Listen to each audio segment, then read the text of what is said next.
det var faktisk der, hvor man kan sige, det hele ændrede sig sådan radikalt. Der kom Time Magazine ud med en forside, der hed, det er dig, der er i centrum. Det er dig, der styrer. Og dig, det er mig og jer.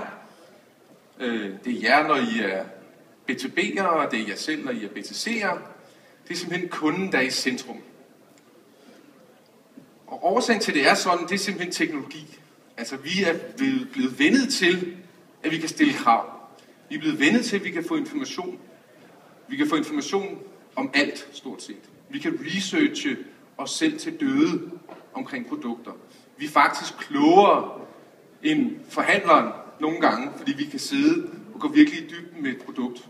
Vi forventer også at få det placeret på vores iPad og på vores smartphone og laptop. Og det er simpelthen teknologien, der har gjort det. Og det er det, vi skal tænke på, når vi tænker inbound marketing og social media. Brugeren i centrum. Den bruger her vandrer jo så. I vandrer, jeg vandrer, jeres kunder vandrer. Mellem social media, ude på e-books, tools, app, entertainment, video, e-mail og alt derude. Og derinde i midten, der skulle man så tro, der ligger I ligger det en sådan helt fantastisk, helt behendigt, der kan styre det hele. Men sådan er det ikke. Inde i midten, der ligger brugeren. Det er brugeren, der sidder inde i centrum og styrer det hele. Og hvis I skal i dialog med ham, eller vil i dialog med ham, kunden, slutkunden, jeres kunde, så skal I derud, hvor han er. Og der er jo ikke som sådan noget nyt i det, jeg siger, fordi sådan har det altid været. Vi skal være der, hvor brugeren er.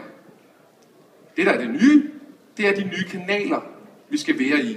Og så måden at være i kanalerne på, altså hvordan begår man sig på Facebook, hvordan begår man sig på LinkedIn, hvad vil det sige at lave noget video til YouTube, hvad er en e-book osv.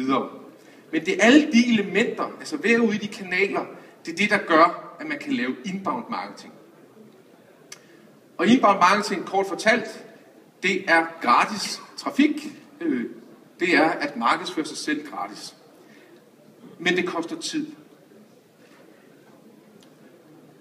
Kan vi tage den her og lige køre den igennem? Kan sige inbound marketing, også det, der hedder new marketing. Det består af, kommunikation går 2 veje. Det er ikke noget med at skubbe tingene ud og måle et par måneder senere og se, hvordan det går. Det er simpelthen en dialog, man har. Der er simpelthen en dialog med kunderne. Kunderne kommer til jer fra søgemaskiner, social media, blogs, hvis